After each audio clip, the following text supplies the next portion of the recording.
tangan beko tak berarti lah mulai.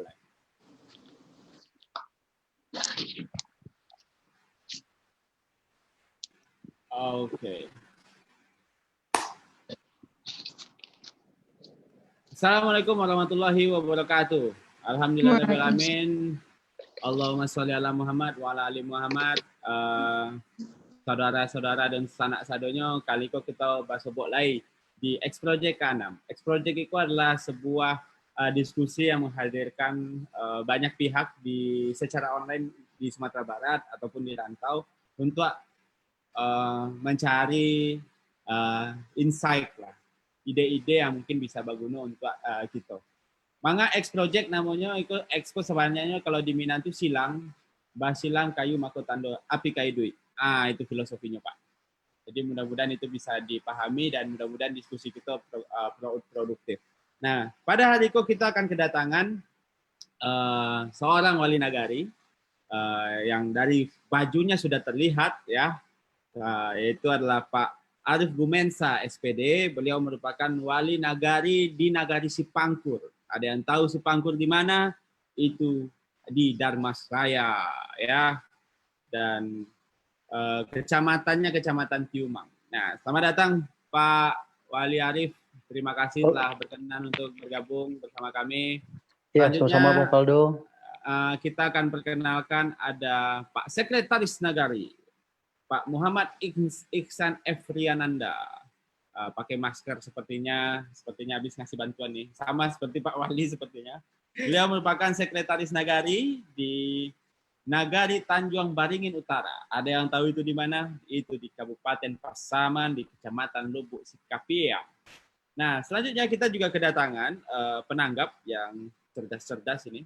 Ada Zami Mubarak, Ketua HIM Pasbar Riau. Ya, tadi hampir main gitar saya lihat. Mungkin habis ini bakal nyanyi, ya. Setelah itu tadi juga ada kawan kita Oza Gesti Wahyuni. Oza merupakan alumni dari STKIP PGRI Sumbar. Dan kita juga kedatangan Rivo Ricardo. Namanya seperti nama pemain bola seperti Valdo Maldini. Merupakan Ketua Umum IM PPS UIN Imam Bonjol Padang. Dan terakhir yang sudah bergabung sepertinya Ilhamda El Zuhri dari mahasiswa prestasi IPB. Tadi sepertinya sudah sempat menyambung tapi mungkin masih sinyal atau apa. Tapi saya yakin suaranya udah aktif, berarti dia udah mendengar kita.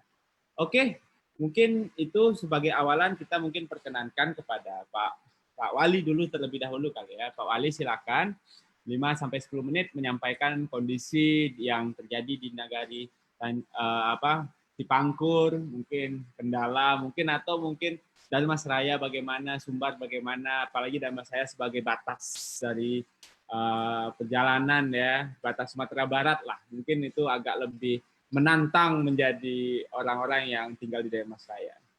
Ya, mudah-mudahan silakan Pak Wali, cukup waktunya. Setelah ini mungkin kita minta ke Pak Seknak ya.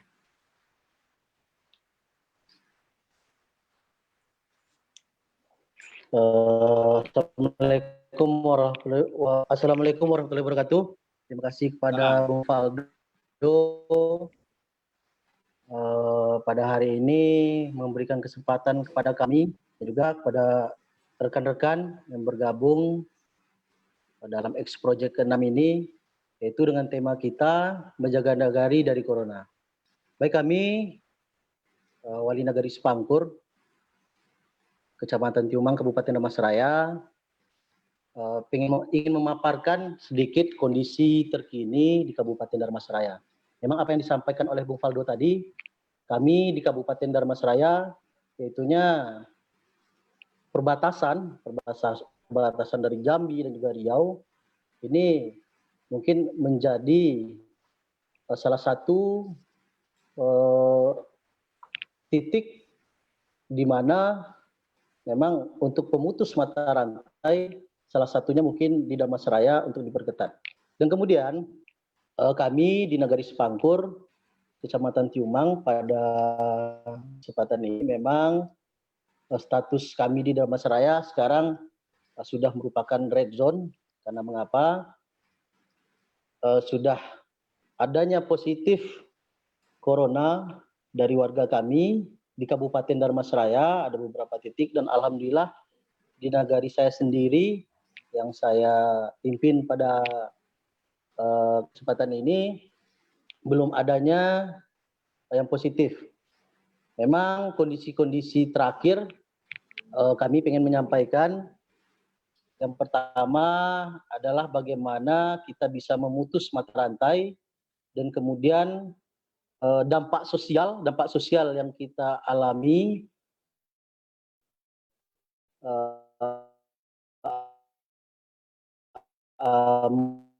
mungkin, dan kemudian pemahaman dari masyarakat itu sendiri disampaikan oleh negari, dan upaya bagaimana untuk memutus mata rantai menjaga negari kita dari corona. Yang pertama, kami telah melakukan yaitunya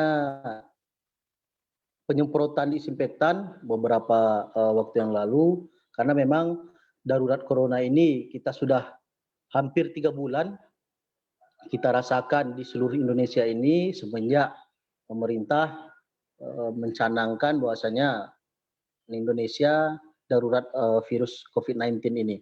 Dan yang kami lakukan adalah yang pertama tentu bagaimana kita bisa menyampaikan kepada masyarakat apa itu virus corona, dan kemudian bahayanya seperti apa. Jadi terkadang kendala kami di nagari adalah terhadap bagaimana menjaga nagari dari virus corona ini. Banyaknya mungkin ketika salah artikan ketika itu apa namanya ODP, PDP dan yang lainnya, ini mungkin yang kami rasakan bahwa ketika ada warga kami yang pulang dari daerah terjangkit, itu terkadang ini menjadi bulian, dan kemudian orang enggan untuk mendekat dari si ODP tersebut. Dan kemudian memang adanya mungkin pengucilan terhadap orang ODP yang karantina, bahwasanya dia baru balik dari daerah terjangkit. Jadi pemahaman ini yang harus kami lakukan dari pemerintah nagari supaya tidak terjadinya dampak-dampak sosial terjadinya terhadap bulian dan yang lainnya. Dan kemudian juga kami ketika telah dicanangkannya dan kemudian telah ditetapkannya PSBB, apalagi kita sudah melakukan PSBB yang kedua ini diperpanjang sampai 29 Mei. Ini kendala-kendala yang kami hadapi adalah kurangnya kesadaran dari masyarakat tersebut.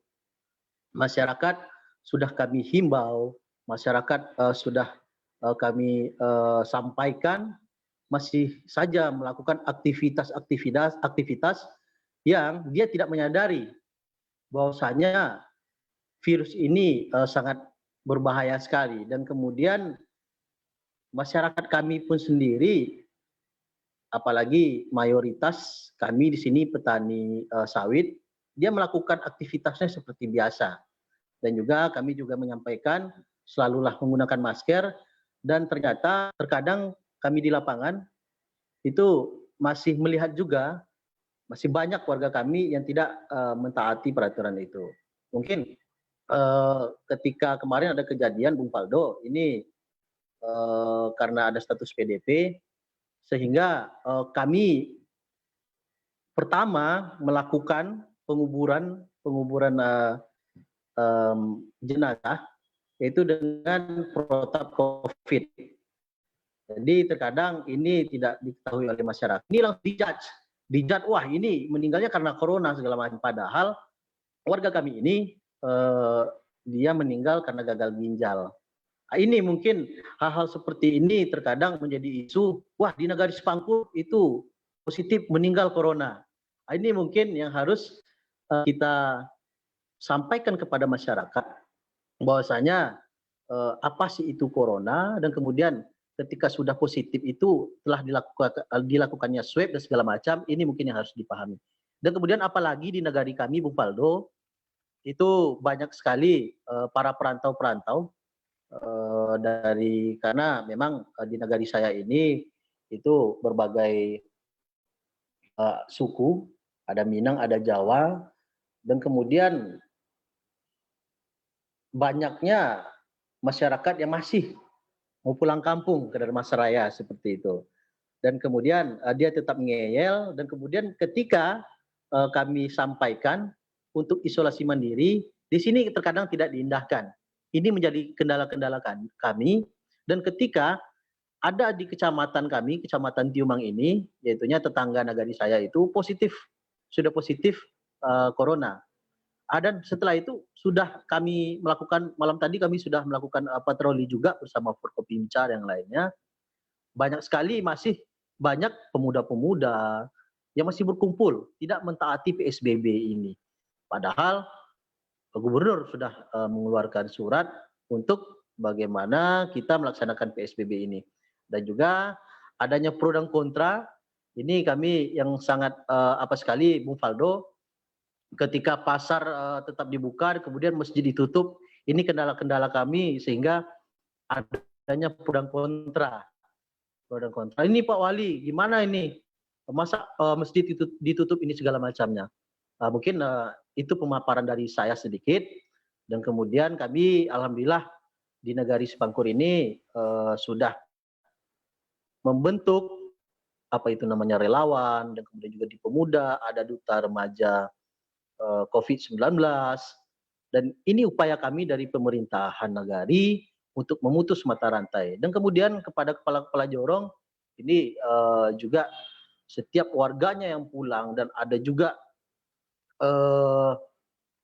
masyarakat atau mungkin orang lain yang masuk ke dalam negeri kami, ini selalu kami follow up, dan kemudian ditanya identitasnya dari mana ini segala macam. Artinya apa? Supaya kita mengetahui, dan untuk penanganan serta pemutusan mata rantai COVID-19 ini bisa kita hentikan. Mungkin sedikit itu Bung Faldo dari saya, Arfi Mesa, Wali Nagari Sipangkur. Assalamualaikum warahmatullahi wabarakatuh. Waalaikumsalam warahmatullahi wabarakatuh. Makasih Pak Wali dari Nagari Sipangkur. Tadi sempat disampaikan banyak hal dinamis. Sepertinya yang paling berat bagi Pak Wali adalah ketika warga bertanya ingin ke masjid, Pak Wali pasti takut sekali dan pusing sekali menjawabnya karena dianggap nanti Pak Wali liberal. Ya. Oke, mungkin selanjutnya kita berikan ke Pak Seknak, Pak Muhammad Iksan. Silakan Pak Sek, saya izin diberikan. Ini, oh ya, kita juga sudah kedatangan Ilham Dael Zuhri dari PB. Terima kasih sudah bergabung. Tadi sudah ada paparan dari Pak Wali Arief. Mungkin habis ini dari Pak Iksan. Habis ini mungkin kawan-kawan boleh menanggapi. Ada pertanyaan, ada yang ingin disampaikan, boleh. Asal tidak sampai sahur saja ngomongnya. Oke, terima kasih. Warahmatullahi wabarakatuh. Salam Dafado. Salam Ya Wali dari Pasaman untuk Dharmasraya. Dan kawan-kawan seluruhnya mahasiswa. Menanggapi tema kita pada sore hari ini, menjaga nagari dari corona, seperti itu. Nah, pada Maret kemarin, pemerintah Kabupaten Pasaman ini kan sudah gencarnya mensosialisasikan bagaimana bahaya corona ini bagi masyarakat. Nah, kami dari Nagari bertugas sebagai memastikan bahwasanya sosialisasi ini berjalan di tengah masyarakat. Nah, langkah pertama kami lakukan waktu itu adalah menghentikan sementara pelayanan administrasi yang berhubungan dengan keramaian. Nah, seperti itu. Itu langkah awal yang kami lakukan di Nagari Tanjung Beringin Utara. Gunanya apa? Ketika nantinya perkumpulan orang atau keramaian ini semakin kita biarkan atau kita sepelekan, ini akan menjadikan corona ini sebagai momok yang berbahaya bagi masyarakat. Nah, itulah kami dari pemerintah Nagari Tanjung Beringin Utara menstop sementara pelayanan administrasi berhubungan dengan surat izin keramaian. Itu yang pertama. Yang kedua adalah soal bagaimana memutus mata rantai. Tadi Pak Wali sudah berbicara juga mengenai para perantau yang datang. Nah, ini yang paling sulitnya mungkin ya Pak Wali, ketika orang-orang rantau yang datang ke Nagari, bagaimana kita sebagai nagari kan tugasnya mendisiplinkan orang-orang yang datang dari rantau. Bagaimana menotifikasinya, bagaimana melacak segala jejak perjalanan dari rantau kampung ini sangat sulit. Ditambah lagi persentase kesadaran dari masyarakat kita, ya ini kan kita kita bilang kurang. Nah, inilah dari kita pemerintah nagari sebenarnya. Dan menanggapi hal ini, kesusahan yang dialami nagari untuk menjaring perantau yang pulang, tentu kedisiplinan ini ada sebuah regulasi yang mengatur. Nah, agar kita mudahkan.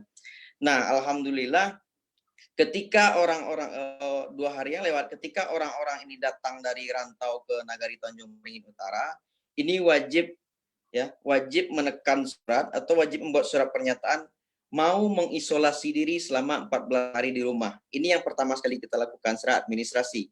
Ya. Jadi para perantau itu wajib mengisi atau wajib membuat surat pernyataan wajib mengisolasi diri selama 14 hari yang dilakukan oleh perantau. Dan yang kedua adalah soal mendisiplinkan para perantau. Ketika perantau ini nantinya melanggar aturan, ditangguhkan pelayanan administrasinya selama 1 tahun. Nah, seperti ini. Ketika orang rantau ini nantinya melanggar disiplin atau ketika isolasi 14 hari mereka berkeliaran atau melanggar kesepakatan kita, ini administrasinya selama 1 tahun ke depan itu kita tangguhkan. Tidak boleh mengurus administrasi di kantor wali Tanjung Beringin Utara. Nah, inilah sebuah regulasi agar memudahkan nagari kita untuk memutus mata rantai COVID-19 ini. Dan selanjutnya masih soal administrasi, kebetulan kita di Nagari Tanjung Beringin Utara itu di saat-saat tertentu bisa menggunakan sistem secara online, Bang. Sistem secara online kita sudah 1 tahun mencoba sistem secara online, pengurusan administrasi segala macam, surat keterangan usaha dan lain-lainnya itu bisa dilakukan secara online di Nagari Tanjung Beringin Utara. Dan tentunya ketika kita berbicara masalah virus, tentu penyemprotan disinfektan secara rutin dan berkala. Tidak hanya kami dari awal sudah bertekad bahwasanya untuk penyemprotan disinfektan tidak hanya euforia belaka, ya tidak hanya dalam satu itu kita babat habis seluruhnya kampung. Setelah itu 1 minggu ke depan kita tidak menyemprot lagi, tidak demikian. Biarlah sedikit tapi rutin dan berkala, seperti itu yang kami lakukan dalam rangka penyemprotan disinfektan di nagari kami. Mungkin itu saja, Dapaldo, sebagai pengantar dari saya. Terima kasih. Siap, Waalaikumsalam. Menarik juga ya Pak Sek, ketika ada tekanan, tidak diurus surat-surat, berarti kalau mau nikah sulit.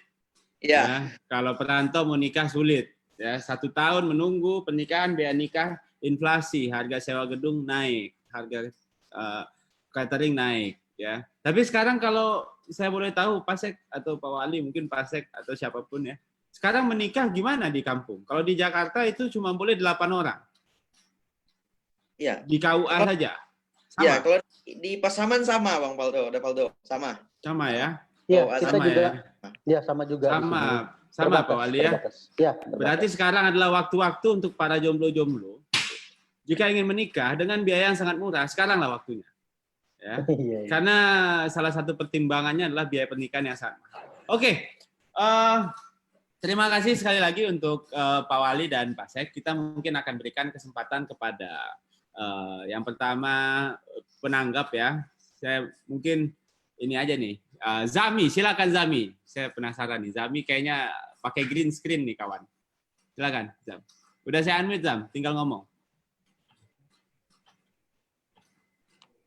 Oke. Siap. Oke Zami, mantap. Ada yang ingin disampaikan silakan, langsung bertanya juga silakan. Monggo. Jadi mohon izin kepada santai aja. Kanda-kanda, Pak Wali, Sekna, dan Kanda Valdo terutama. Dari paparan dari yang saya dengarkan tadi, itu dikatakan upaya yang telah dilakukan itu seperti penyemprotan disinfektan, patroli, membentuk relawan, menghentikan pelayanan administrasi, mendisiplinkan orang rantau pulang kampung, membuat surat pernyataan isolasi 14 hari. Itu sangat bagus. Namun saya pribadi merasa sepertinya ada sedikit kekurangan di sana. Gini, soalnya seperti daerah saya sendiri, yaitu Pasaman Barat, pemerintah di sini melakukan PSBB berskala besar, dan sekarang ini di perbatasan Kapundung, yaitu dalam perbatasan antara Pasaman Timur atau Pasaman dengan Pasaman Barat, itu kalau ingin keluar dari daerah Pasaman Barat itu harus dapat surat resmi dari wali negari dan pihak kepolisian. Jadi yang ingin saya ketahui seperti ini, Pak. Mungkin upaya-upaya yang telah Bapak lakukan itu hal yang bagus, tapi saya ingin membicarakan masalah menjaga corona ini, masalah ekonominya. Soalnya saya dengarkan informasi seperti di pasar yang ada di Agam, kayak di Bawan, itu pasarnya sudah ditutup. Ditutup pasarnya, orang yang mencari uang harian itu tidak bisa. Jadi tanggapan dari Bapak Wali Negari kayak mana? Ataupun Bapak Sekna gitu gimana?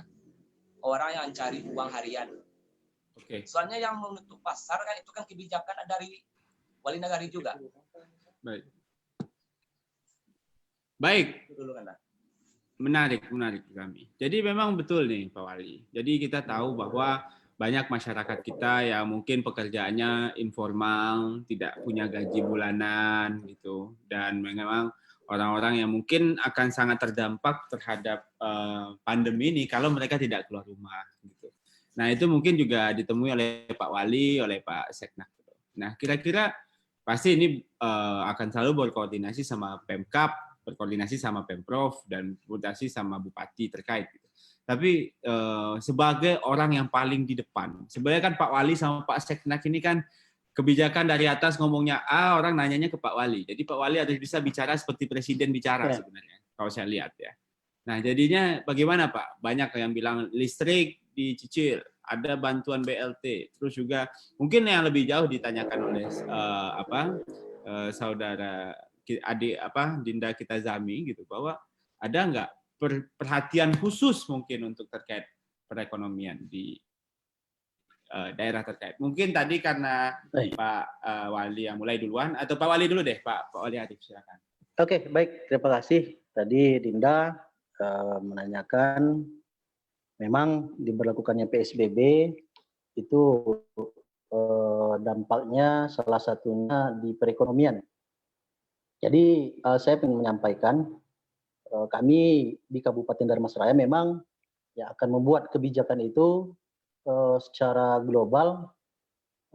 Kita persoalan pasar itu memang dari kabupaten, dan sampai saat sekarang ini kami di Kabupaten Dharmasraya itu belum adanya regulasi untuk menutup pasar tersebut. Tetapi Bupati menyampaikan kepada kami yang di tataran bawah bahwasanya untuk bagaimana protap ini tetap dilakukan.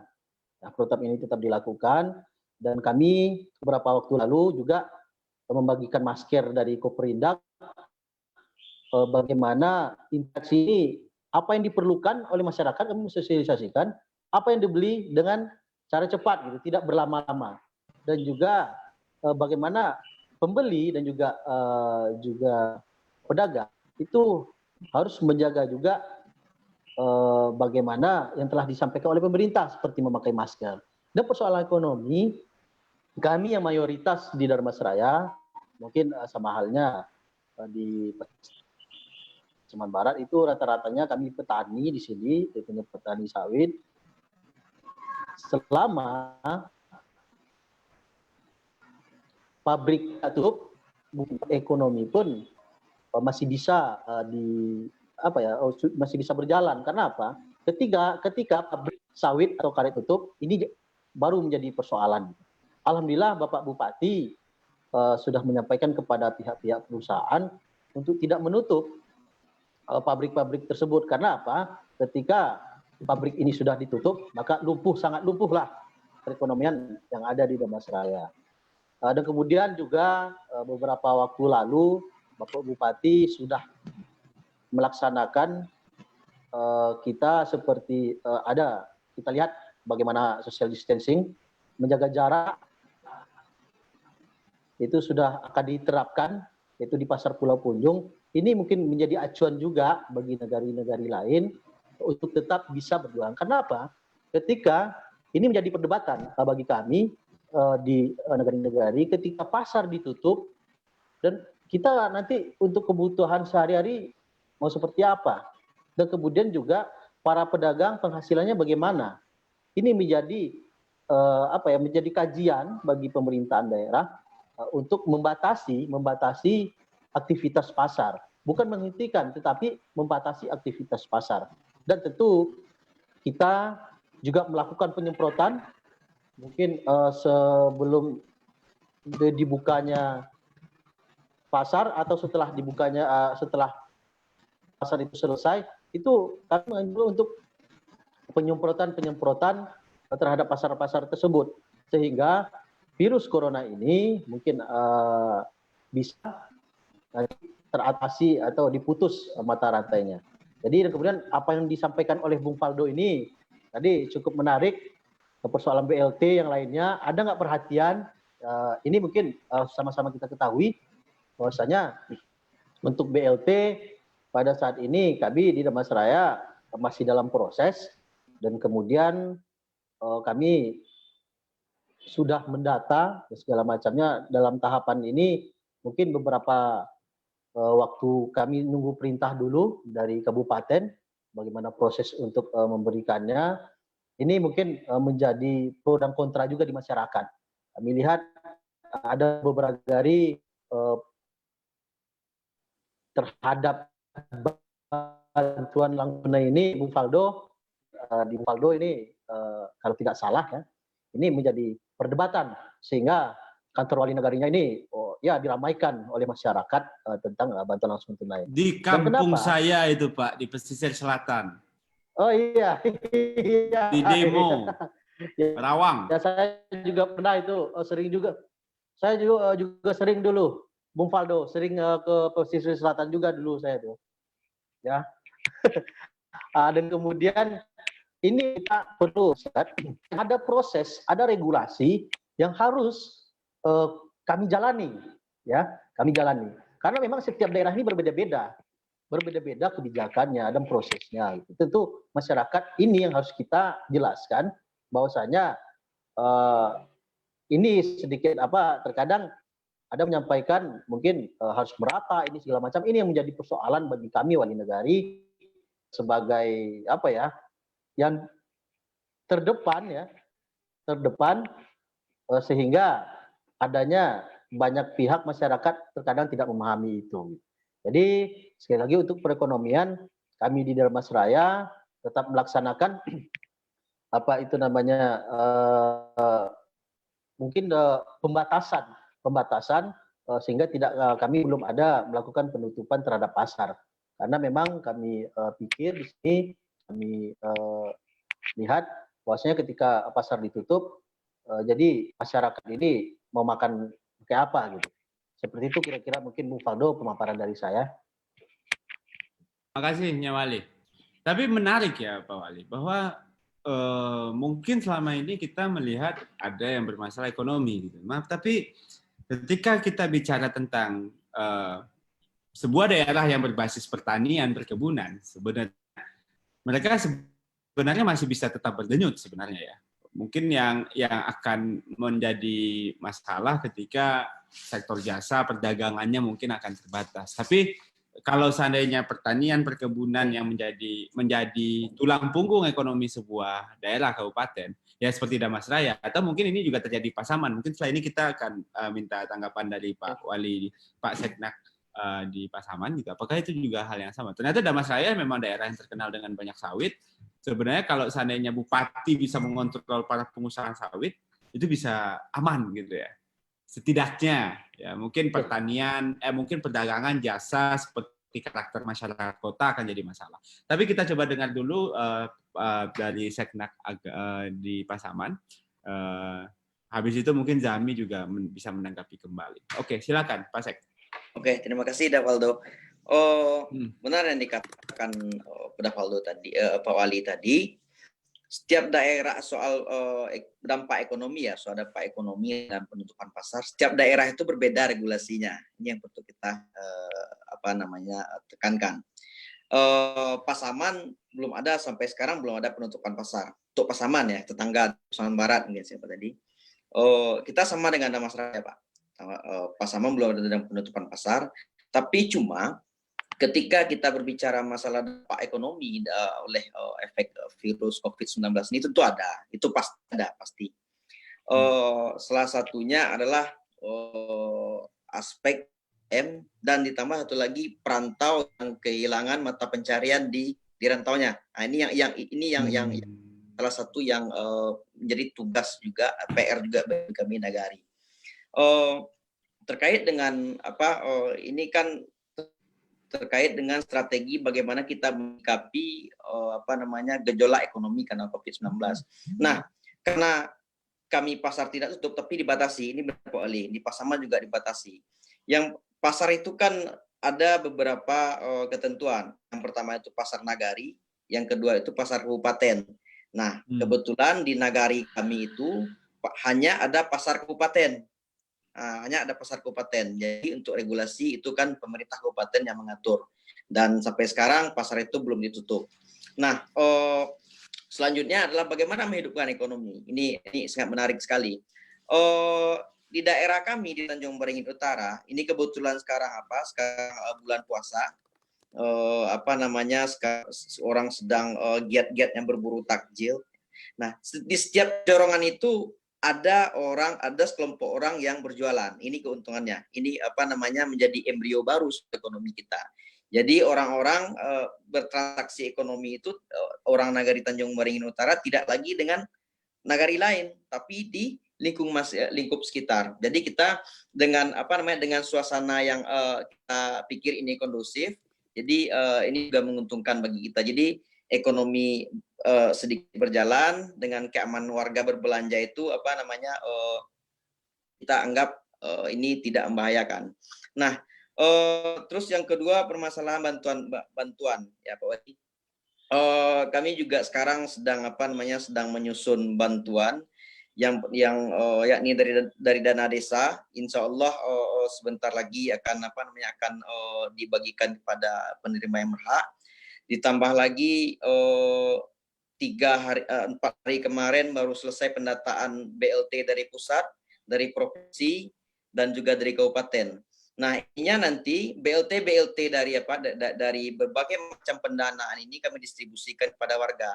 Diharapkan pada warga nantinya benar-benar menjadi penopang ekonomi. Ini setelah kita bagikan uangnya nanti, ini kita kontrol juga. Nah, ini yang paling penting. Jangan sampai nanti uang sudah diterima masyarakat, tapi tidak digunakan untuk keberlangsungan ekonomi mereka. Ini terkait dengan BLT. Begitu, Dapaldo, pengantar saya. Siap. Baik, terima kasih Pak Sek. Memang BLT dan menarik juga di Pasaman ya, memang tetap ada pembatasan gitu. Kemarin itu ya sempat juga dari Pasaman Barat gitu, dia live dari Simpang 4 itu Pak Wali, tidak ada apa-apa gitu kan. Mahasiswa komplain-komplain libur, ternyata mahasiswanya sedang di warung ketika puasa. Oke, mungkin ada tanggapan dari Zam. Silakan Zam. Terkait jawaban Pak Wali, mungkin atau ada tambahan pertanyaan atau cukup, silakan.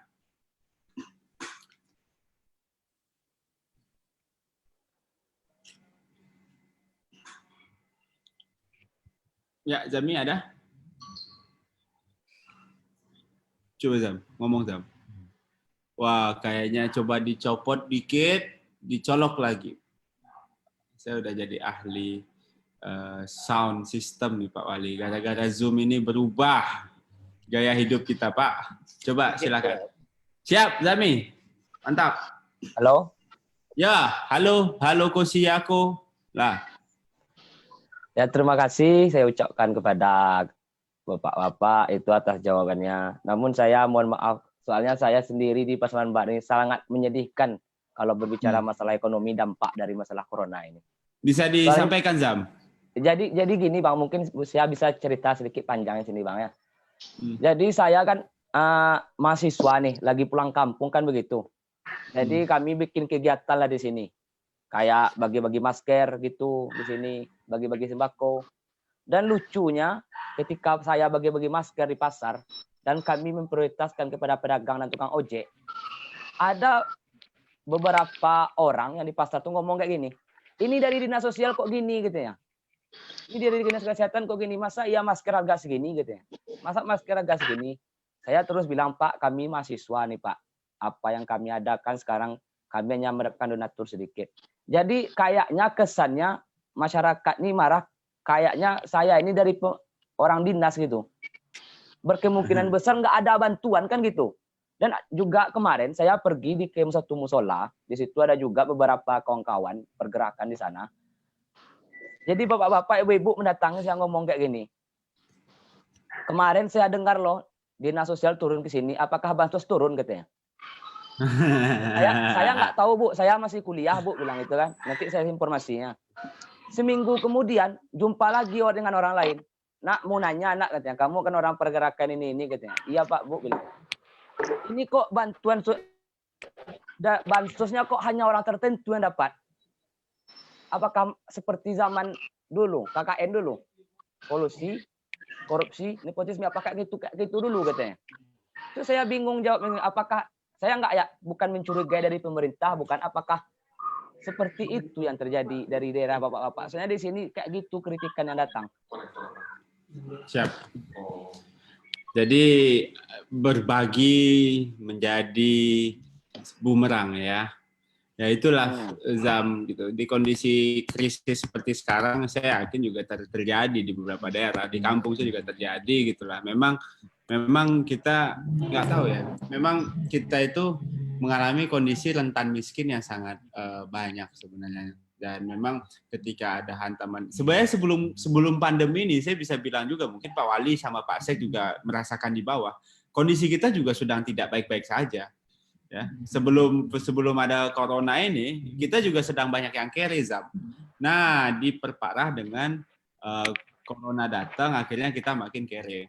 Nah, jadi memang koordinasi mudah-mudahan kita juga ya mungkin Nyak Wali dan Pak Sek Nak juga punya relasi di Pasaman Barat, saya pun juga punya, nanti Zam kita coba kontak lagi lebih jauh gitu. Soalnya Bupati Pasbar kan juga banyak juga kawan-kawan di situ yang bisa menyuarakan gitu. Tapi memang betul saya yakin sekali terkait bantuan kita masih ada problem di jumlahnya, pendataannya ya, karena kemarin ada yang menarik Pak Wali ya, dari salah seorang wali nagari di Nyak Wali di Agam. Dia bilang gini, entah kenapa di media sosial kesannya semua orang itu wajib dapat bantuan.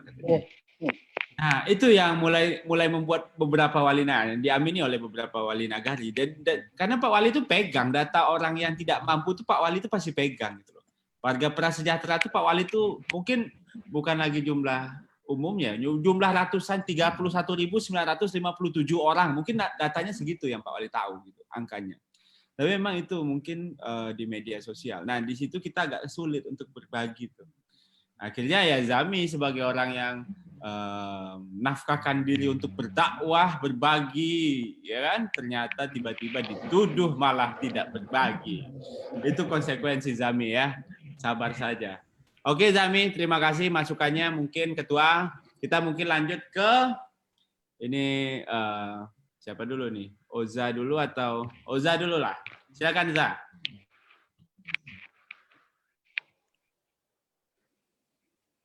Dan Pak Sek, ini mungkin saya dikit akan menyanggah ya apa yang dibilang sama Bang Faldo tadi mengenai data warga yang telah dipegang oleh Pak Wali.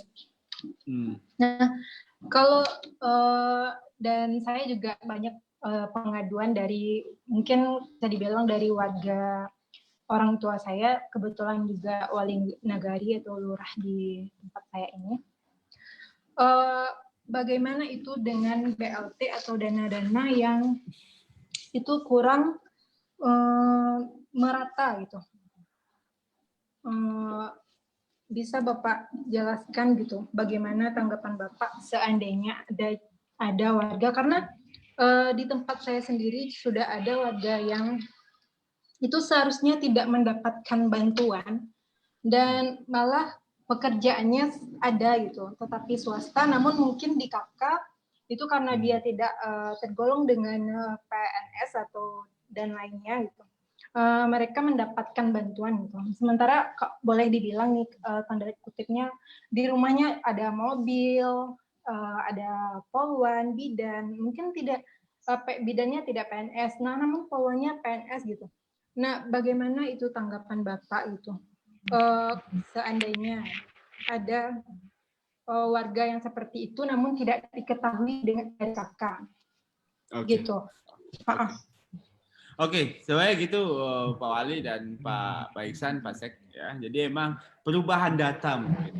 Ya mungkin yang terjadi secara cepat, ada orang yang di PHK, mungkin ada orang yang mungkin dipotong gaji gitu. Dan itu mungkin tidak bisa ditangkap secara cepat oleh kondisi administrasi nagari, mungkin administrasi dinas sosial gitu. Nah, dan mereka butuh bantuan.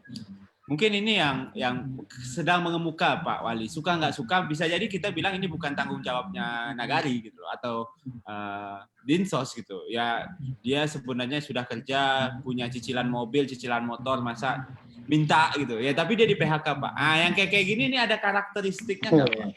Ya, itu kan ini sedang mengemuka Pak belakangan karena misalnya ada teman saya Pak, gajinya gede misalnya 40 juta gitu loh. Tapi untuk bayar cicilan itu mungkin habis katanya 37 juta gitu loh. Cicilan mobil, cicilan rumah, cicilan motor gitu kan. Nah akhirnya dia minta bantuan karena dia cuma pegang uang 3 juta gitu loh. Oh pasti dia diamuk sama warga net gitu kan.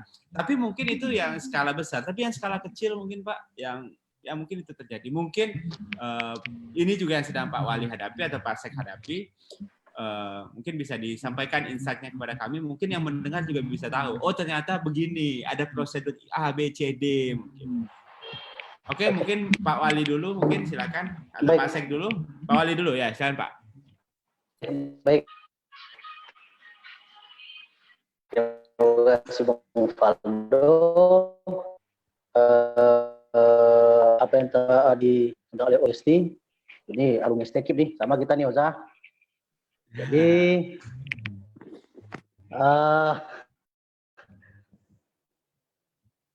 kami sangat menarik sekali. Memang saya ada juga mendengar statement dari senior saya juga. Orang yang kaya itu adalah orang yang bayar zakat. Ya. Orang yang kaya itu adalah orang yang membayar zakat itu adalah orang yang kaya. Dan juga ada orang kaya tapi masih banyak utang. Apa yang disampaikan oleh Bung Faldo tadi gitu. Kalau kita melihat dampak COVID, semua yang saya lihat ini terdampak, ya. Dan tentu kita sebagai pemerintah nagari cukup jeli juga. Ini selalu saya sampaikan ketika beberapa waktu lalu saya juga bersama Bamus memverifikasi untuk data BLT ini. Saya menganalogikan seperti ini. Dulu dia mempunyai 10 hektar sawit. Dulu dia mampu dan kemudian mempunyai rumah yang mewah. Dan ternyata dia terlilit hutang. Sehingga terjual semuanya. Dan keluarga itu dia mungkin bekerja apakah sebagai pemanen ini segala macam. Ini salah satu kajian bagi kami bahwasanya apa? Tidak selalu yang fisiknya itu bagus, dia mampu. Nah, ini yang harus kita lihat gitu. Jadi kami sebagai wali negari, kita sebagai wali negari, ini harus jeli juga. Terkadang juga rumahnya papan, cuman dia memiliki mungkin sawit 5 hektar atau 10 hektar, dia tidak mempunyai hutang. Nah ini, dia lebih mementingkan ke asetnya, bagaimana pengembangan aset. Jadi banyak sekali kita temui gitu. Jadi dengan adanya ketimpangan-ketimpangan seperti ini, maka kami menekankan kepada Kepala Jorong untuk cukup jeli. Dan kami juga ditegaskan oleh Bapak Bupati untuk tidak main-main ya, tidak main-main dengan dana BLT ini. Sudah dengan Forkopimda sepakat bahwasanya jangan sampai ada keributan. Jadi harus jeli juga. Bahkan kami membuat sebuah fakta integritas gitu, bahwasanya betul-betul data ini adalah valid dan berhak. Dan saya sebagai wali negari pun menyampaikan kepada Kepala Jorong, Pak Jorong, tolong data-data yang Pak Jorong berikan itu betul-betul yang membutuhkan. Ya kadang ini menjadi bingung juga kepala Jorongnya. Ya, ini mau dikasih, sedangkan rumahnya bagus. Kalau kita lihat apa yang disampaikan oleh Kemensos, kriteria-kriteria yang telah disampaikan itu tidak akan ketemu. Mungkin ada 1-2 di negara saya ada itu lantainya tanah gitu kan, segala macamnya. Itu sangat jauh sekali. Mungkin kita di Sumbar ini mungkin sangat jarang lah ada ya, mungkin kita hitung beberapa persen. Jadi di sini kita lihat, dan terkadang ada juga mungkin oknum-oknum perangkat, oh ya dia masukkan keluarganya ini segala macam, ini yang kita batasi. Bahkan mungkin wah, karena memang image-nya setiap ada bantuan, ini pasti nih keluarga Wali Nagari aja yang dapat. Nah ini menjadi image. Padahal tidak ada satupun biasanya yang dapat tuh Pak, tapi biasanya tertuduh tuh. Tuduh jadinya kan seperti itu gitu. Jadi mungkin banyak orang menggoreng isu ini terkadang digembar-gemborkan, wah ini Wali Nagari ini keluarganya aja ini segala macam gitu. Padahal kita menyerahkan kepada verifikasi dengan Babinsa dan Babinkamtibmas. Ini dengan ini mungkin kita bisa cek ke lapangan, kemudian kita bertanggung jawab bukan hanya Wali Nagari saja, Babinsanya, Babinkamtibmasnya, dan kemudian BPD atau Bamusnya. Ini upaya kami bagaimana supaya bantuan ini tepat sasaran. Dan kadang menjadi gejolak di masyarakat adanya mungkin pernyataan ini kita dapat semuanya merata. Dan saya lihat banyak orang kadang memiskinkan dirinya pada saat ini gitu. Ketika udah ada statement ini, padahal dia mampu. Jadi saya menilai ini memiskinkan diri jadinya gitu. Memiskinkan diri sehingga saya sangat sekali ada di daerah DKI ketika dia dapat. Saya kemarin Bung Faldo menyalurkan bantuan dari Basnas, dan kemudian itu 20 kilo. Ojong itu dapat 9 orang ya. Dan saya 20 kilo dan 2 karung. Apa yang disampaikan? Loh, kok banyak sekali katanya. Nah ini, loh satu aja banyak sekali.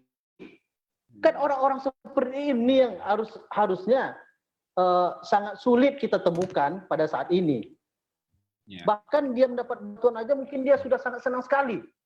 Ini 20 kilo dengan 2 karung beras. Loh, kok 2? Katanya.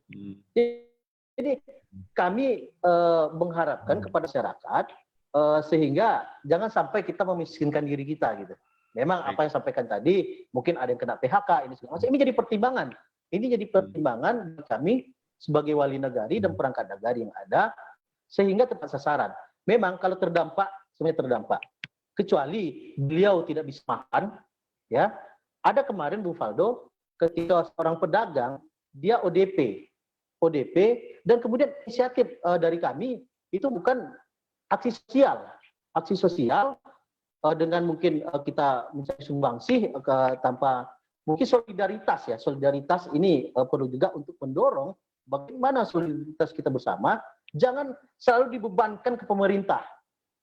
Nah ini, jadi sehingga yang ODP tadi langsung kami berikan bantuan berupa beras, karena memang dia terdampak. Penghasilan sehari-hari adalah dia sebagai pedagang.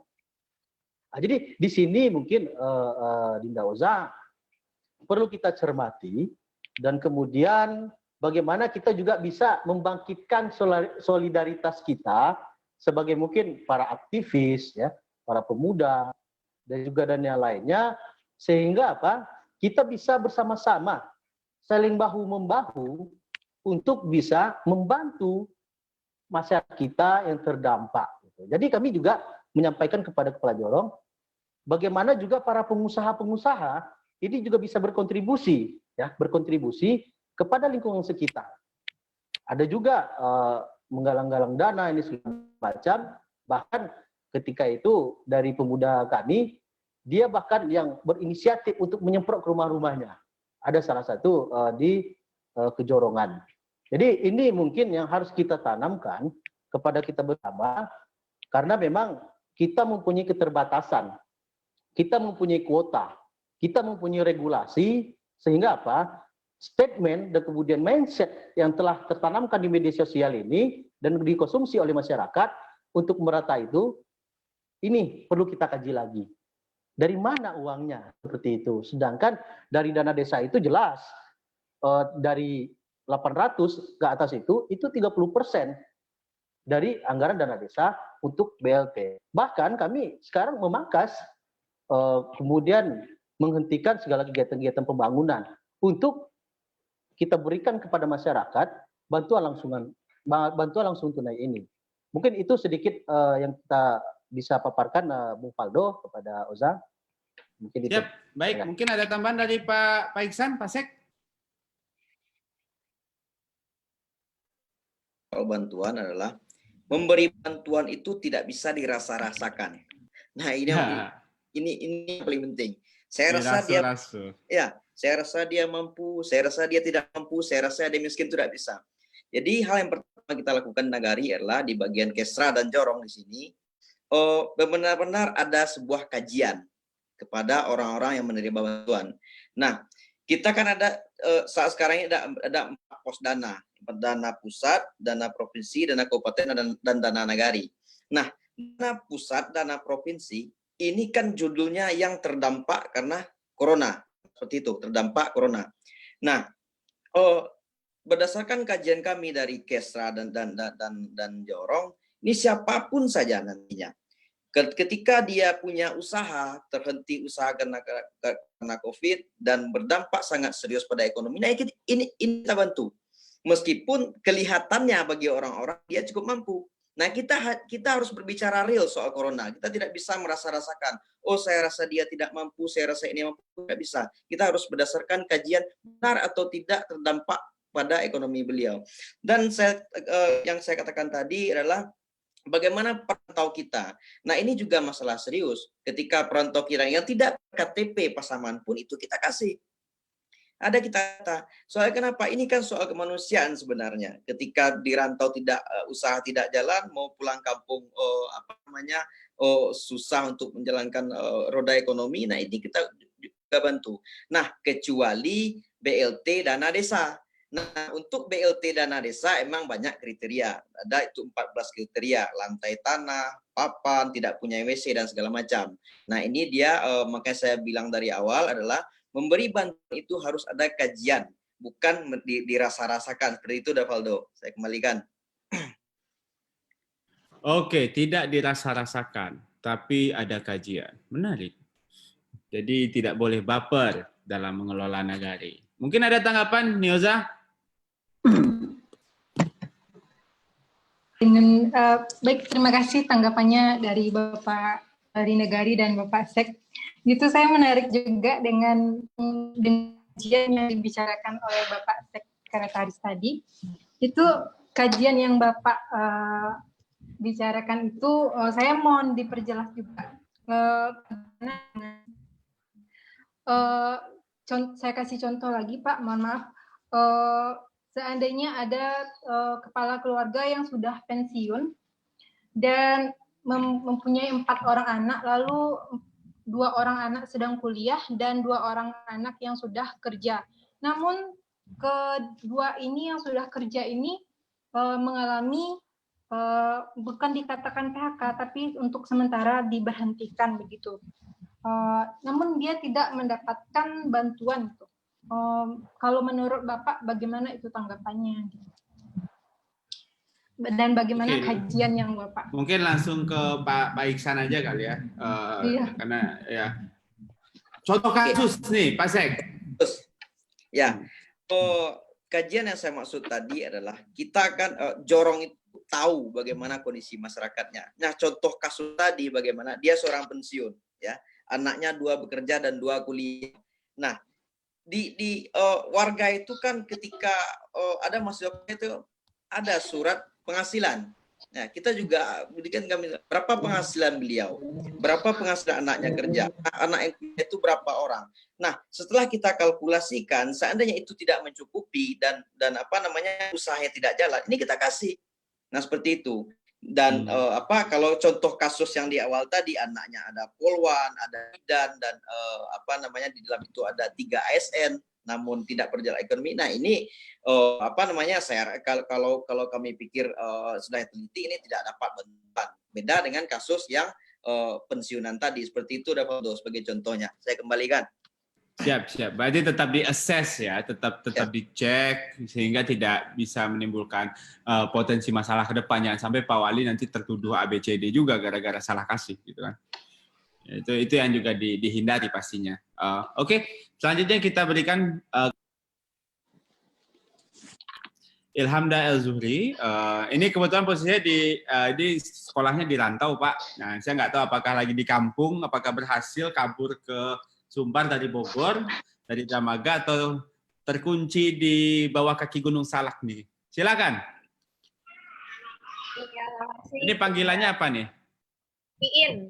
Iin, silakan In. Alhamdulillah, lagi sempat pulang ke kampung Kabupaten Solo. Sebelumnya, selamat sore udah Valdo Maldini, yang terhormat Bapak Wali Sipangkur, Bapak Arif Gumensa, dan Bapak Sekretaris Nagari di Pasaman. Dan udah Uni sesama mahasiswa gitu. Nah, menarik sekali perbincangan yang telah kita lakukan terkait dengan bagaimana Nagari di Sumatera Barat khususnya merespon akan adanya pandemi COVID-19. Nah, sedikit bercerita, dulu Maret waktu saya pulang ke kampung itu masih belum booming untuk COVID di Sumatera Barat, artinya masih tinggi korbannya itu masih di Jabodetabek. Nah, pas saya diperbolehkan pulang, pas ada pengumuman kuliah online dan lain sebagainya, belum ada respon yang terlalu responsif dari pemerintah Nagari ataupun puskesmas. Saya waktu itu hari pertama tiba di Solok langsung lapor ke puskesmas dan reaksinya malah lucu, Davaldo. Adia dari Bogor, iya Bu, tuh kalau nggak sakit emang ke puskesmas gitu. Nah, jadi mindsetnya tuh masih harus yang sakit ke puskesmas. Padahal kan waktu itu pengen cek kesehatan karena banyak dari Bogor dan dari bandara dan lain sebagainya. Setelah lewat dari beberapa hari baru seluruh tenaga medis siaga, dan malah menurut saya yang membuat suasana menjadi kacau itu malah tenaga medisnya, Uda dan Bapak Wali serta Bapak Sek.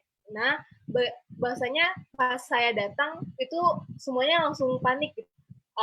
Ibu-ibu yang di puskesmas gitu, woi ada yang covid, uni langsung kemari nggak usah masuk. Jadi semua orang yang ada di sana tuh langsung melihat ke saya. Nah, itulah yang saya rasakan sebagai perantau yang datang. Itu reaksi pertama saya langsung, saya sudah isolasi loh, ini mau melaporkan kalau sudah melaksanakan isolasi, tapi malah di-treat seperti itu. Nah, jadi pertanyaan saya untuk Bapak Wali, Bapak Arif Gumensa, nah bagaimana Bapak sebagai Wali Nagari melakukan edukasi baik kepada masyarakat sendiri ataupun kepada tenaga-tenaga medis dan tenaga pemerintahan sendiri dalam merespon adanya pandemi COVID ini, baik kepada perantau yang datang atau masyarakat yang sudah ada di sini. Nah, kemudian yang kedua untuk pertanyaan kepada Bapak Sekretaris Nagari,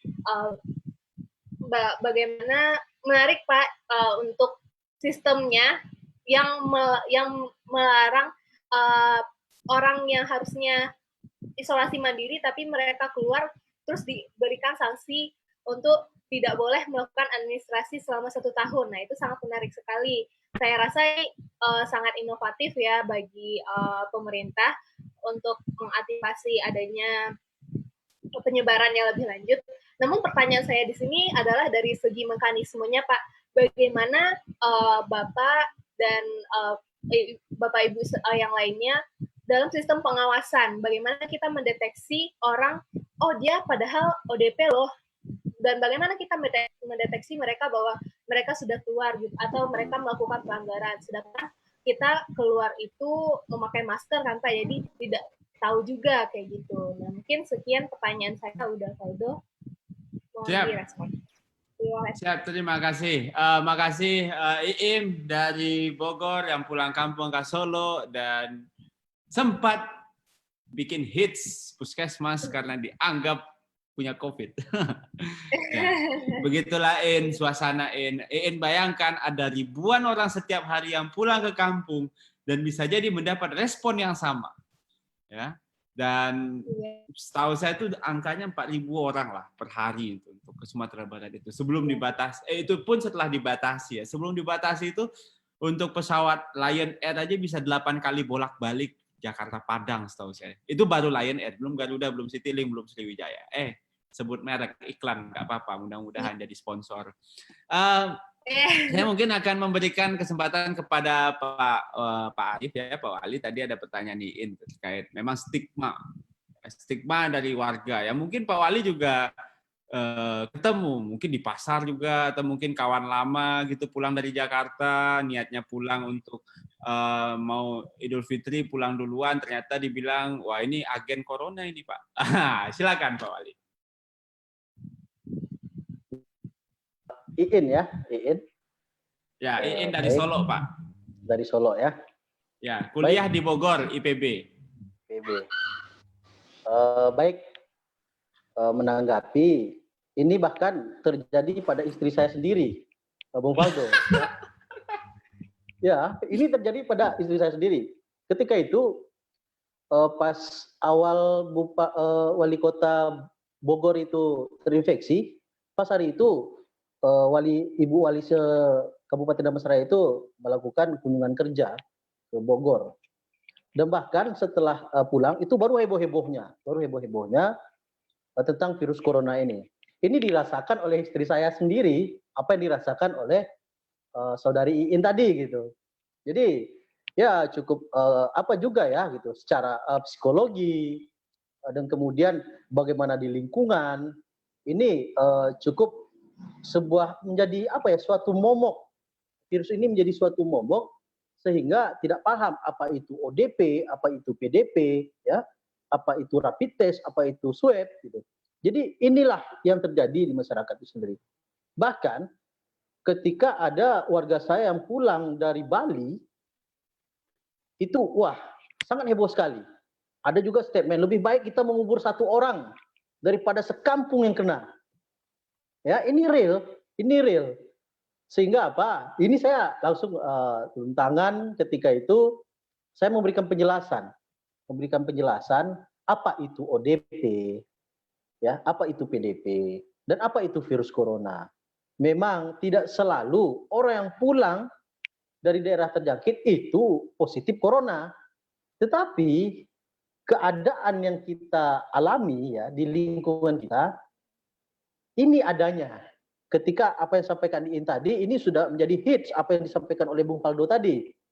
Bahkan mungkin tenaga medis saja yang seharusnya di garda terdepan ya, ini menjadi apa juga gitu, ketakutan juga. Banyak juga masyarakat, loh, tim kesehatan saja sudah takut. Bagaimana ini untuk menghadapinya seperti itu kira-kira. Dan ketika itu memang saya lihat dan saya kaji, kita di Indonesia mungkin baru kali ini dikagetkan dengan pandemi yang sangat luar biasa. Ya. Dikagetkan dengan pandemi yang sangat luar biasa sehingga kita kaget jadinya. Kaget dan kemudian ini menjadi momok yang sangat besar. Saya menyampaikan kepada masyarakat dan secara perlahan-lahan. Oh ya, istri saya kemarin contohnya gitu. Istri saya kemarin itu ODP dan kemudian selama 14 hari. Dan juga saya sampaikan ke bidan. Ibu bidan, setelah adanya pendataan orang dalam pantauan, itu diumumkan. Setelah dia lepas dari ODP tersebut, ini harus diumumkan juga. Sehingga apa? Terkadang di pasar ketemu saya dengan istri saya itu agak menjauh gitu. Wah, virus-virus seperti itu.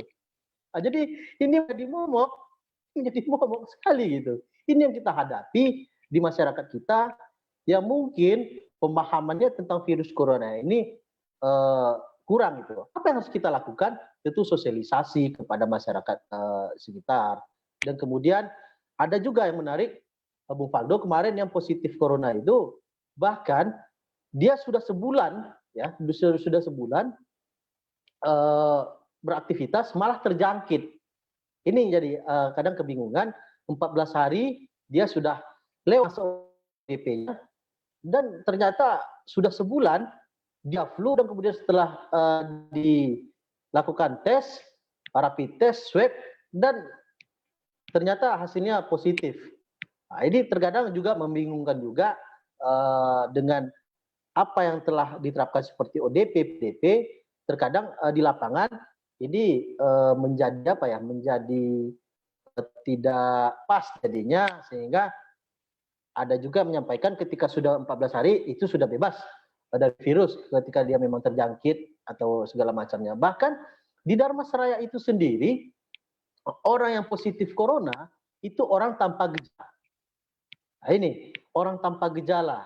Orang tanpa gejala ini yang terkadang kesadarannya ini kurang. Nah, ini dia tidak merasa sakit. Dia tetap ingin melaksanakan ibadah seperti biasanya.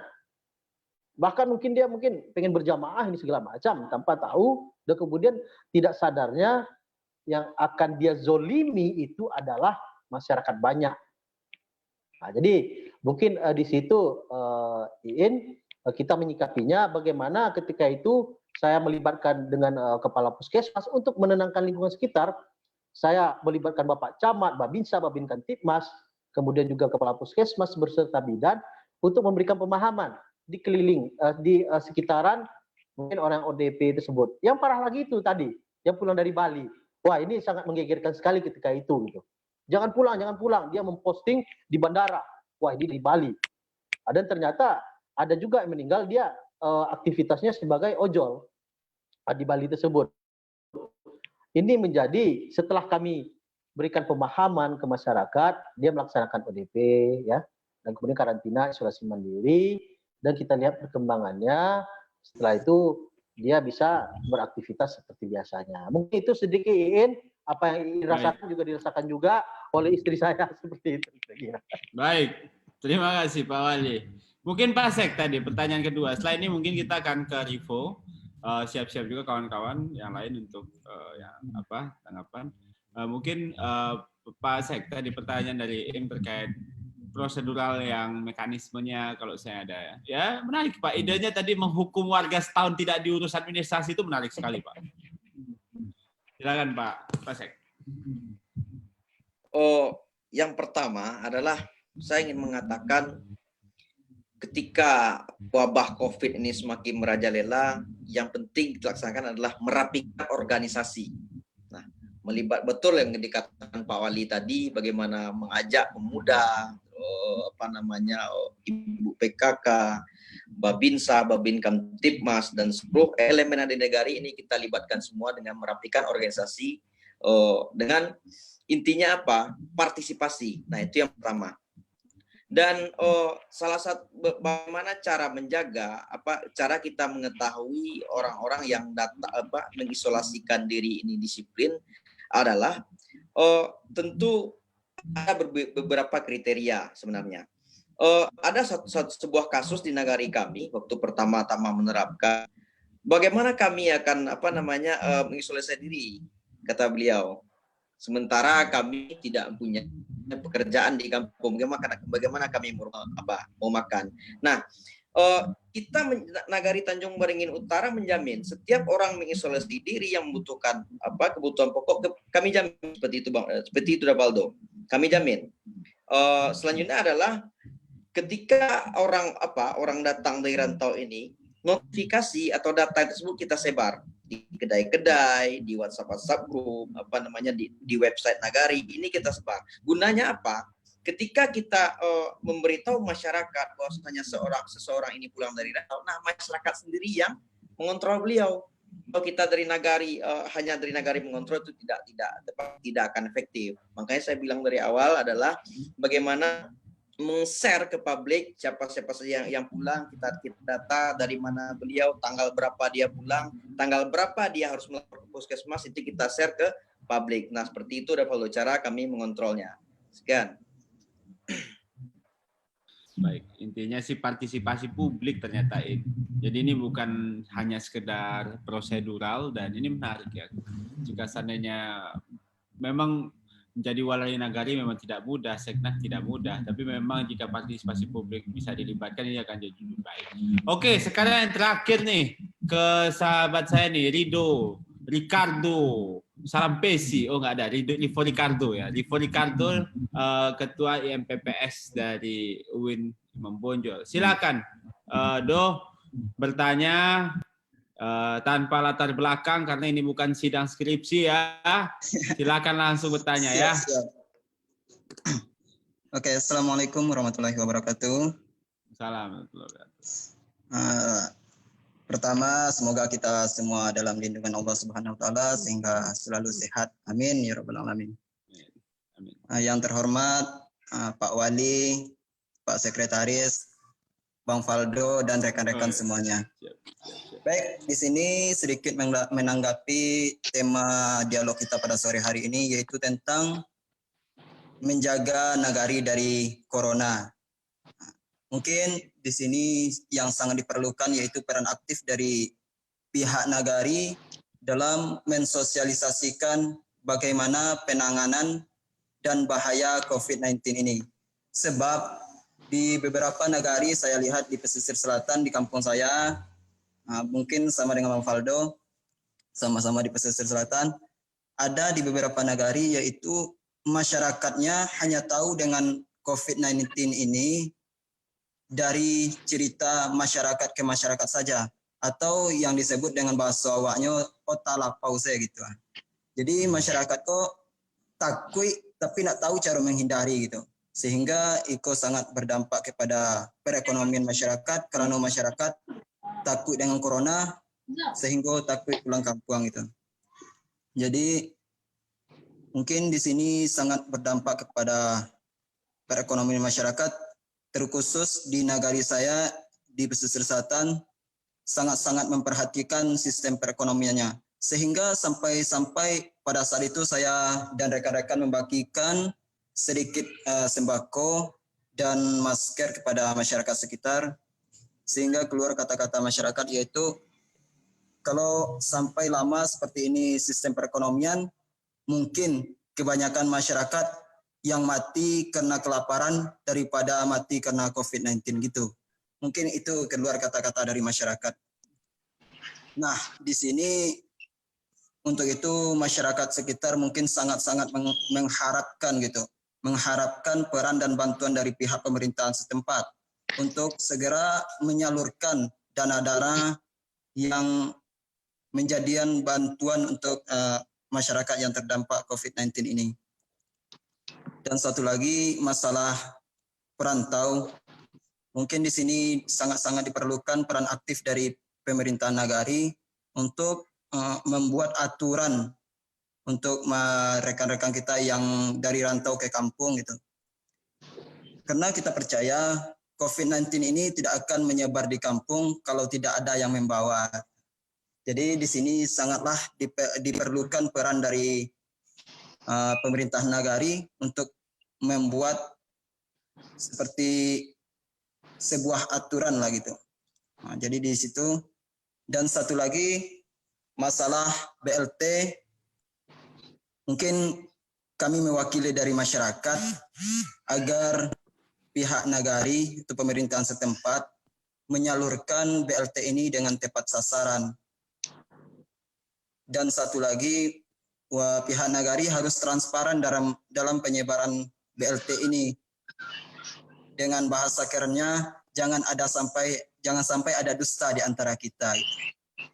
Mungkin itu kami minta tanggapan dari Pak Wali dan Pak Sek. Mungkin Sekian terlebih dahulu, kami persilakan. Kami Siap. kembalikan kepada Bang Faldo. Terima kasih Rivo. Ya, ada beberapa poin yang di-highlight oleh Rivo, Pak Wali, dan Pak Sek, dan memang ini juga poin yang sudah disampaikan banyak pihak, mungkin di medsos, mungkin disampaikan oleh banyak orang juga yang mungkin Pak Sek dan Pak Wali dengar gitu. Tapi mungkin sekalian ini menjadi momen juga kali ya Pak, karena kebetulan di Jakarta ini akan berbuka puasa Pak. Jadi saya suka tidak suka harus agak mempercepat langkah kita menuju masjid, bukan menuju, nggak ada ke masjid Pak, menuju meja makan maksudnya. Nah, jadinya mungkin sekalian pertanyaan Rivo mungkin dijawab oleh Pak Wali Arief, Pak Sek, dan mungkin habis itu ada tanggapan dari kawan-kawan sebagai closing statement juga, sehingga kita bisa, ini udah 1 jam lebih Pak ternyata kita di sini Pak, tidak terasa. Silakan Pak Arief. Baik, tadi apa yang disampaikan oleh Bung Rivo, itunya kondisi terkini memang di setiap nagari yang ada di Sumbar mungkin merasakan dampak dari COVID-19 ini gitu. Kadang banyak sekali statement-statement yang kita dengar di masyarakat terkadang membuat hati kita nyilu dan kemudian hati kita sedih karena memang pandemi ini yang masih belum juga berlalu. Jadi kami melihat tadi ada juga tanggapan dari masyarakat, kalau kondisi sampai terus begini, kita bukan meninggal karena COVID-19, tapi mati kelaparan. Gitu.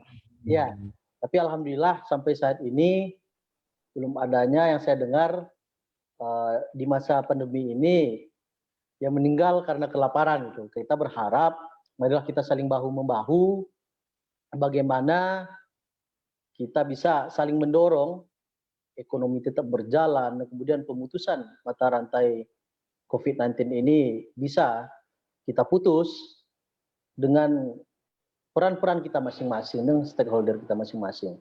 Jadi yang saya harapkan sebagai pemerintah nagari itu bagaimana para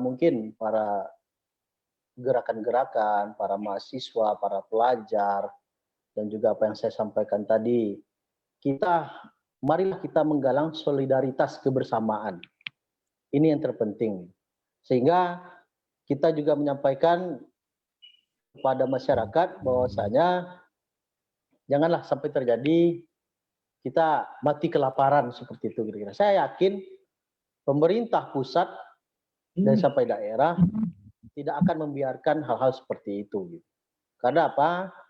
Kita yakin negara kita cukup bijak juga pada hari ini, dan tentu dengan proses-proses yang ada, sehingga masyarakat kita tidak mati kelaparan apa yang disampaikan oleh Bung Rivo tadi.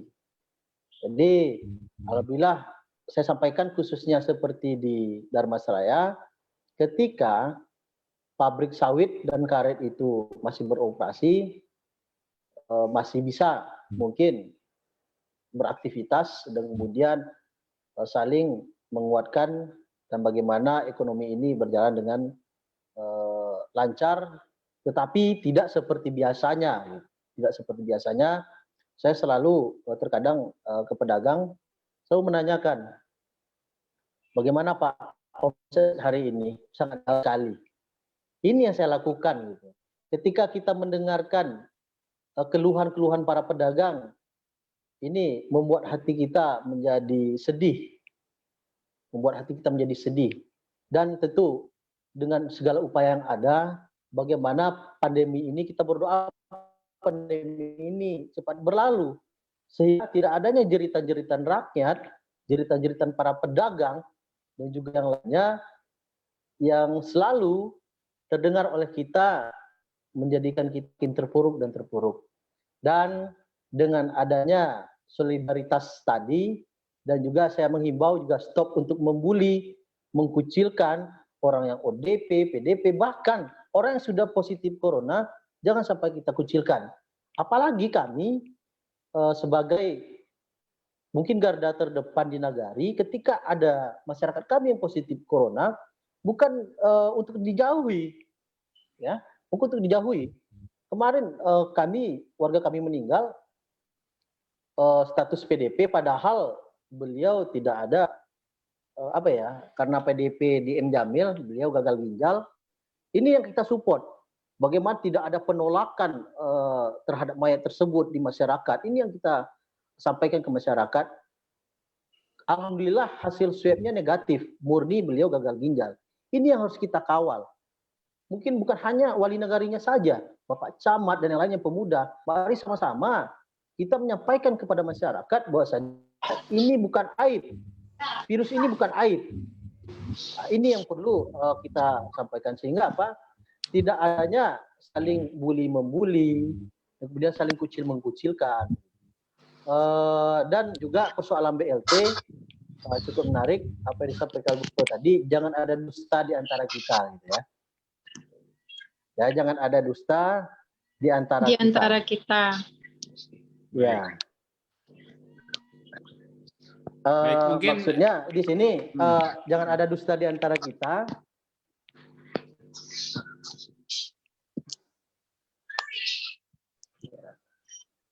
Oke, mohon maaf. Lanjut Pak Wali. Ya, mungkin di sini kami Bung Rivo menyampaikan bahwasanya berdasarkan keputusan dari Kemensos dan juga surat edaran dari Gubernur tentang BLT ini wajib untuk dipublikasikan. Ini yang harus kita pahami, kita cermati, dan wajib setiap nagari itu menyampaikan kepada publik data-data ini. Tidak ada yang ditutup-tutupi gitu. Jadi sehingga sehingga mungkin masyarakat bisa nanti menilai. Bahkan kami di Nagari Sipangkur telah membuat stiker dan akan kami tempelkan ke rumah-rumah yang penerima bantuan dampak COVID ini, apakah itu dari dana desa dan yang lainnya gitu. Jadi kita kembalikan lagi kepada masyarakat. Inilah bentuk ketransparansian kami, sehingga tidak adanya image, tidak adanya dusta di antara kita tadi sendiri. Ini mungkin upaya-upaya tadi kami dari Nagari, dan juga kami mengimbau juga kepada masyarakat, tolong kawal kami. Nah, ini yang perlu gitu. Tolong kawal kami, tolong kawal kepala jorong kami dan yang lainnya, sehingga terjadinya kondusif BLT yang diberikan nantinya tidak adanya terjadi kegaduhan seperti mungkin ada negari-negari yang telah terjadi seperti itu. Mungkin itu Bung Faldo. Baik. Saya kembalikan. Silakan Pak Sek, tambahannya mungkin sebelum ini. Untuk detail tadi sudah dijelaskan oleh Nyak Wali bagaimana menanggapi hal yang tidak ada dusta di antara kita, seperti itu. Tadi sudah dikatakan oleh Nyak Wali, dan saya ingin menambahkan untuk kita ketahui bersama, setelah data itu diajukan oleh jorong ke dinas sosial, itu langsung dipublikasikan. Ya, data diajukan saja itu sudah kita publikasikan. Silakan nilai oleh masyarakat. Selain kami mengkaji tadi pantas atau tidaknya orang ini mendapat BLT, silakan masyarakat nilai juga nantinya setelah kami publikasi data. Nah, setelah data dipublikasikan selama 2 hari ini, baru kita langsung ke dinas sosial. Nah, dinas sosial lah yang mengolah data tersebut. Nantinya berbagai hal data-data itu yang kita cairkan kepada masyarakat.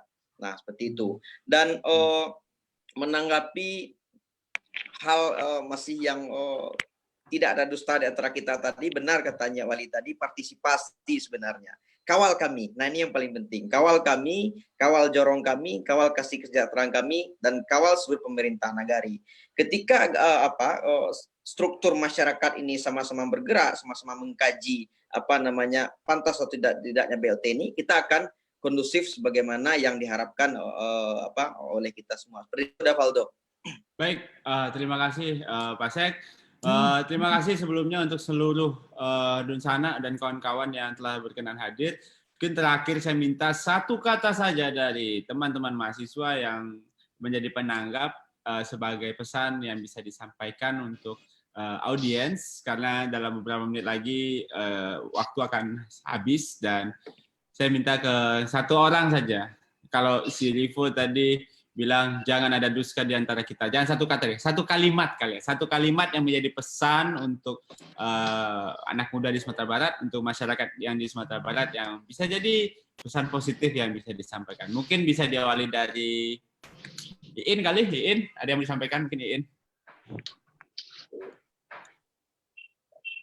Untuk semuanya kita masyarakat Sumatera Barat harus menghadapi corona ini dengan sungai baru ya, udah Valdo ya. Karena ini jangan dong. Baru dan kita harus sama-sama bekerja sama dengan sungai baru. Siap. Silakan mungkin dari Nioza. Oke, terima kasih Bang Valdo. Dan ini saya harapkan kepada masyarakat juga untuk kalau keluar itu coba dijaga social distancing dan juga jangan lupa memakai masker. Setidaknya keluar rumah itu kalau untuk yang perlu-perlu saja lah, begitu Bang Valdo. Oke, jangan keluar rumah untuk yang tidak perlu. Siap. Iya. Ketua Zaki. Zami, maaf Zami. Zaki. Ala di unmute Zam. Assalamualaikum warahmatullahi wabarakatuh. Salam. Kepada teman-teman, terutama kepada mahasiswa yang bergerak, yaitu baik jadi relawan atau dan sebagainya, ingatlah apa yang kita tanam itulah yang kita tuai, yakin usaha sampai. Yakuza, yakin usaha sampai. Hijau, hitam, darahku. Silakan. Selanjutnya, Rivo, tadi udah ada jangan dusta di antara kita. Ini apa lagi nih? Jangan tinggalkan saya. Apa? Baik, terima kasih. Mungkin pesan singkat dari saya yaitu kepada rekan-rekan mahasiswa, relawan maupun masyarakat sekitar, mari kita patuhi apa yang disampaikan oleh pemerintah untuk tetap di rumah dengan memperbanyak zikir, fikir dan amal soleh. Mungkin itu. Siap. Ini lain lagi nih sensasinya. Oke, mungkin itu saja Nyak Wali, Pak Sek, kawan-kawan semua. Saya mohon maaf kalau ada yang kurang dan terlebih. Selamat siap-siap berbuka puasa di Sumatera Barat dan mudah-mudahan virus ini segera berakhir dan kita segera bisa bertemu. Amin ya rabbal alamin. Amin. Mohon maaf sekali lagi jika ada kesalahan. Billahi taufiq wal hidayah. Subhanakallahumma wa bihamdika asyhadu an la ilaha illa anta astaghfiruka wa atubu ilaik. Assalamualaikum warahmatullahi wabarakatuh. Waalaikumsalam warahmatullahi wabarakatuh. Sukses Bung Valdo. Awak izin babuku lu yo dah, kawan-kawan. Oke, siap. Selamat. Dadah.